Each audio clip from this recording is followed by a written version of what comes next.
அனைவருக்கும் வணக்கம். இன்று நாம் காண உள்ள தலைப்பு சங்க இலக்கியங்களில் நீர். இயற்கையின் வளமும் வனப்பும் ஆற்றலும் கருணையும் மக்களை பெரிதும் கவர்ந்து மக்களின் வாழ்வில் நீக்கமற இணைந்திருக்கிறது. மக்களின் வாழ்வு இயற்கையில் தோன்றி இயற்கையில் வளர்ந்து இயற்கையில் இன்புற்று வாழ்ந்து இயற்கையில் நிறைவுற்று என இயற்கையோடு இயைந்ததாகும். இங்கு இயற்கை என்பது நிலம், நீர், நெருப்பு, காற்று, வானம் எனும் ஐம்பெரும் பூதங்களே ஆகும். இந்த ஐம்பெரும் சக்திகளில் ஒன்றாக இருக்கக்கூடிய நீர் குறித்து காண்போம். மண் திணிந்த நிலனும் நிலநேந்திய விசும்பும் விசும்பு தைவரு வழியும் வழித்தழைய தீயும் தீமுரணிய நீரும் என்றாங்கு ஐம்பெரும் பூதத்து இயற்கை போல என்று புறநானூறு பாடல் எடுத்துரைக்கின்றது. மண் திணிந்த நிலனும் அணுக்களோடு செறிந்திருக்கக்கூடிய நிலன், நிலனை ஏந்தி இருக்கக்கூடிய விசும்பு வானம், வானத்திற்கும் பூமிக்குமாக வியாபித்திருக்கக்கூடிய காற்று, காற்றுக்கு இசைந்து வரக்கூடிய நெருப்பு, நெருப்பிலிருந்து முரண்பட்டு இருக்கக்கூடிய நீர் என ஐம்பெரும் பூதங்களோடு இந்த இயற்கை இணைந்து இருப்பதாக நம்முடைய புறநானூறு பாடல் எடுத்துரைக்கின்றது. நம்முடைய முன்னோர்கள் நீர்நிலைகளை குறித்து 47 வகைகளாக சொற்களை கையாண்டுள்ளனர். அவை அகழி, அருவி, ஆழிக்கிணறு, ஆறு, இளஞ்சி, உறைக்கிணறு, ஊருணி, ஊற்று, ஏரி, ஓடை, கட்டுங்கிணறு, கடல், கண்மாய், கழிங்கு, கால், கால்வாய், குட்டம், குட்டை, குண்டம், குண்டு, குமிழி, குமிழி ஊற்று, குளம், கூவம், கூவல், வாழி, கேணி, சிறை, சுனை, சேங்கை, தடம், தழிக்குளம், தாங்கல், திருக்குளம், தெப்பக்குளம், தொடுக்கிணறு, நடைக்கேணி, நீராவி, பிழைக்கிணறு, பொங்கு கிணறு, பொய்கை, மடு, மடை, மதகு, மறுக்கால், வளையம், வாய்க்கால் போன்றவை. இந்த பூமியில் எப்போ நீரினுடைய தோற்றம் எப்போ உருவாகுச்சு அப்படின்னு பார்க்குறப்ப பூமியில் 450 கோடி ஆண்டுகளுக்கு முன்பு தோன்றிய பொழுதே இந்த தண்ணீரோடு கூடிய வாயு மண்டலத்துடன் தோன்றியதற்கு நிறைய ஆதாரங்கள் நமக்கு கிடைச்சிருக்கு. பூமியை தோன்றி சில நாட்களில் வால் நட்சத்திரங்களும் மேலும் சில கிரகங்களும் நம்முடைய பூமியை தாக்கின. அவ்வாறு தாக்கும் பொழுது அவற்றிலிருந்து வந்திருக்கக்கூடிய அந்த தண்ணீர் பூமியில் சிறிது சிறிதாக சேர்ந்தது என்று ராபர்ட் டார்கே, கேவின்ஸ் போன்ற அறிஞர்களும் அமெரிக்க நாட்டில் இருக்கக்கூடிய நாசா என்ற நிறுவனமும் செய்து வரும் ஆய்வுகளிலிருந்து நம்மளால் தெரிந்து கொள்ள முடிகிறது. இந்த உலகத்தில் 3 பங்கு நீரால் சூழப்பட்டிருக்கக்கூடியதாக அமைஞ்சிருக்கு. அப்படிப்பட்ட நீர் தான் நிலம் தோன்றுவதற்கு முன்பே தோன்றிய செய்தியை நம்முடைய சங்க இலக்கியத்தில் இருக்கக்கூடிய நூலான பரிபாடல் எடுத்துரைக்கின்றது.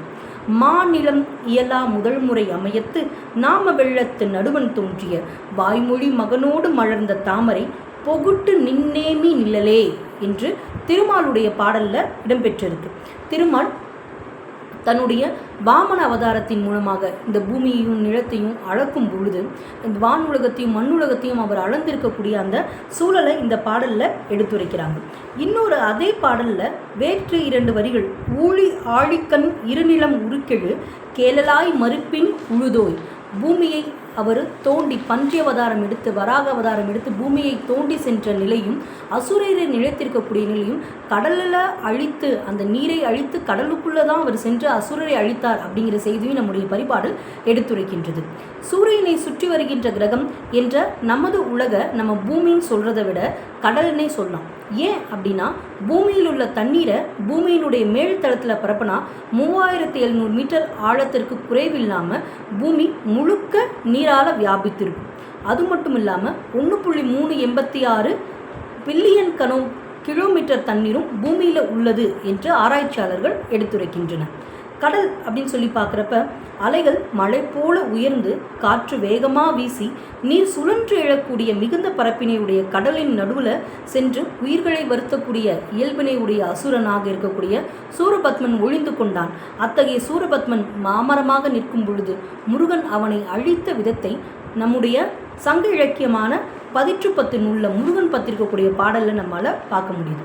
வரை மருள் புணரி வான் பிசிறுடைய வழி பாய்ந்து அட்டத்துழங்கு இருங்கமன் சூழ் நழி இரும்பரப்பின் மாக்கடல் முன்னின் அணங்குடை அவுணர் ஏமம் புணர்க்கும் சூருடை முழு முதல் தடித்த வேரிசை கடுஞ்சின விரல்வேல் களிறு ஊர்ந்தாங்கே.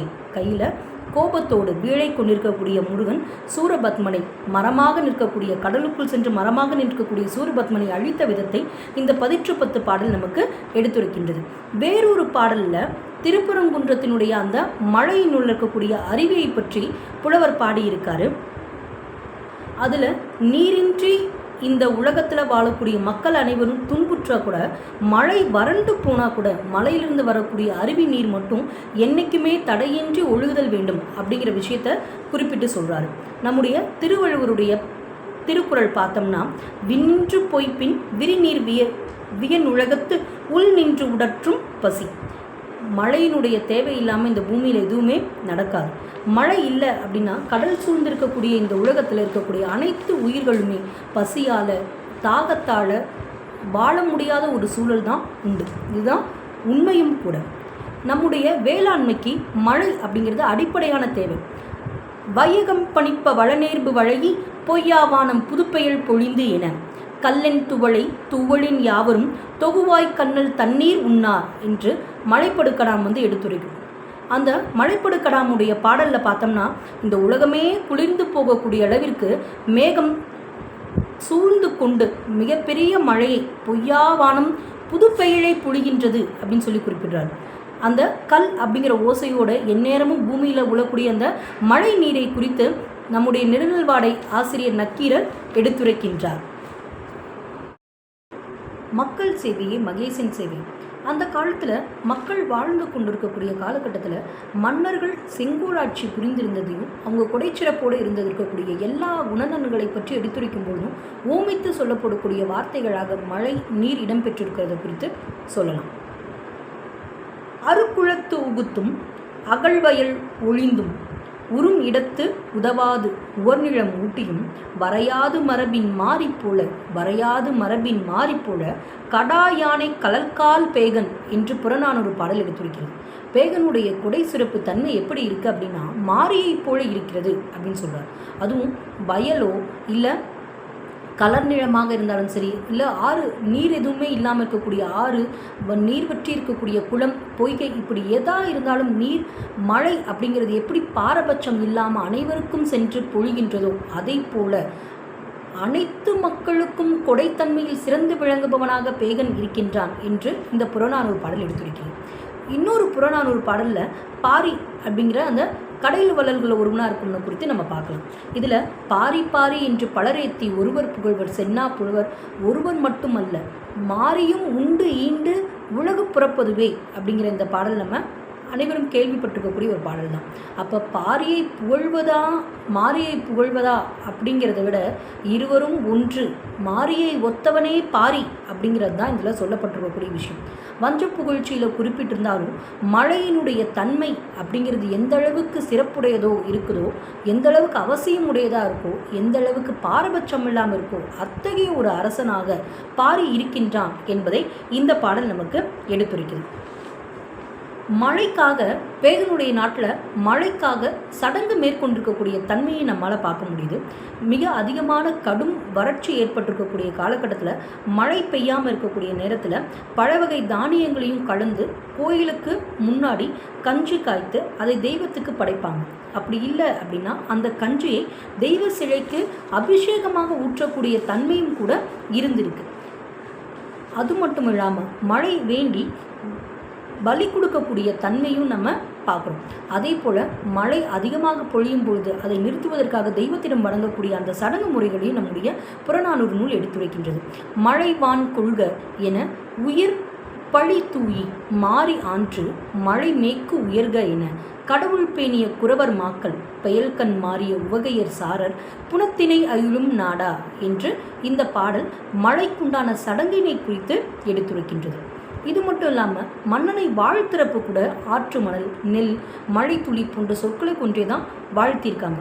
பொதுவாக மக்களை வாழ்த்துனா நீடூழி வாழ்க, பல்லாண்டு வாழ்க, மனம் போல் வாழ்க, இப்படி பல சொற்களை சொல்லுவாங்க. ஆனால் இயற்கையில் இருக்கக்கூடிய நீரினுடைய தன்மை எந்த அளவுக்கு முக்கியத்துவம் உடையது அப்படின்னு சொல்லி மக்கள் நினைச்சாங்கன்னா, கல்லின் பொருணை மணலினும் ஆங்கன் பல்வலர் சுற்றிய கழனி எல்லாம் விளையும் நெல்லினும் பழவே என்று புறநானூறு பாட்டில் செல்வ கடுங்கோ வாழியாதன அந்த ஆற்று மணலோட நெல் விளையக்கூடிய தன்மையோடு அவனை வாழ்த்தக்கூடிய விஷயத்தை நம்ம பார்க்க முடியுது.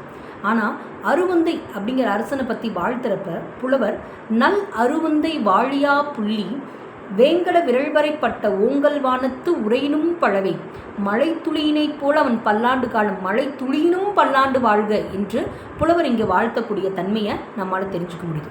சிலப்பதிகாரத்திலையும் இயற்கையை வாழ்த்து, கடவுள் வாழ்த்து என்பது இடம்பெறாமல் இயற்கையை வாழ்த்தும் பொழுது ஞாயிறு போற்றுதோம், திங்களை போற்றுதோம், மாமழை போற்றுதோம், மாமழை போற்றுதோம் என்று மழையை போற்றியே இளங்கோவடிகள் தொடங்கியுள்ளதை நாம் அறிந்திருக்கின்றோம். பாரி என்ற அரசனை பற்றி, அவனுடைய குணங்களை பற்றி எடுத்துரைக்கிறப்ப நீரினும் இனிய சாயல் பாரி வேள்பால் பாடினை செலினே என்று குறிப்பிடுகின்றார். அப்போ நீரினை விட மென்மையான சாயலை கொண்டவனாக இருக்கக்கூடிய தன்மை இந்த இடத்துல குறிப்பிட்டு சொல்கிறாங்க. பொறையன் அப்படிங்கிற அரசனை பற்றி சொல்கிறப்ப சார்ந்து வரு வானின் நீரினும் தீம்தன் சாயலன் மன்றத்தானே என்று குறிப்பிடக்கூடியதில் அவனுடைய தன்மை எப்படிப்பட்டது, அவன் எத்தகைய குணத்தை உடையவன் என்ற நீரினை போன்ற இயல்பினை உடையவன் அப்படிங்கிற விஷயத்தை தான் இதில் குறிப்பிட்டு சொல்கிறாங்க. நம்முடைய சங்க இலக்கியங்களில் புனலாடுதல் அப்படிங்கிறதோடு கண்டிப்பாக இடம்பெற்றக்கூடிய ஒரு சடங்காக பார்க்கும்.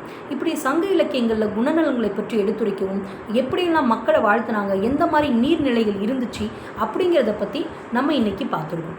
இன்றைக்கி இருக்கக்கூடிய காலகட்டத்தில் ஒவ்வொரு மனிதனும் தன்னுடைய அடுத்த தலைமுறைக்கு சொத்து, பொருள், நகைகள், இப்படி எத்தனையோ விஷயங்களை சேர்த்து வைக்கிறான் அப்படின்னு சொல்கிறோம். ஆனால் அது எல்லாத்தையும் கடந்து ஒரு மனிதன் இந்த பூமியில் சேர்த்து வைக்கக்கூடிய அடுத்த தலைமுறைக்கு எடுத்து கொண்டு செலுத்தக்கூடிய ஒரு விஷயம் என்ன அப்படின்னா இயற்கையை பாதுகாத்தல் மட்டுமே. இன்றைக்கி பல இடங்கள்லையும் நம்ம நீர் உட்பட அனைத்து பொருட்களையும், அனைத்து இயற்கை வளங்களையும் மாசுபடுத்தக்கூடிய செயல்களெல்லாம் நம்முடைய மனித இனம் ஈடுபட்டு இருக்கு. இதை எல்லாத்தையும் தவிர்த்து முடிந்த அளவு உண்மையான, பூரணமான, பூர்த்தியாக இருக்கக்கூடிய இயற்கை வளத்தை அடுத்த தலைமுறைக்கு கொண்டு செல்வதே ஒவ்வொரு மனிதனுடைய தலையாய கடமை என்பதை கூறி விடைபெறுகின்றேன்.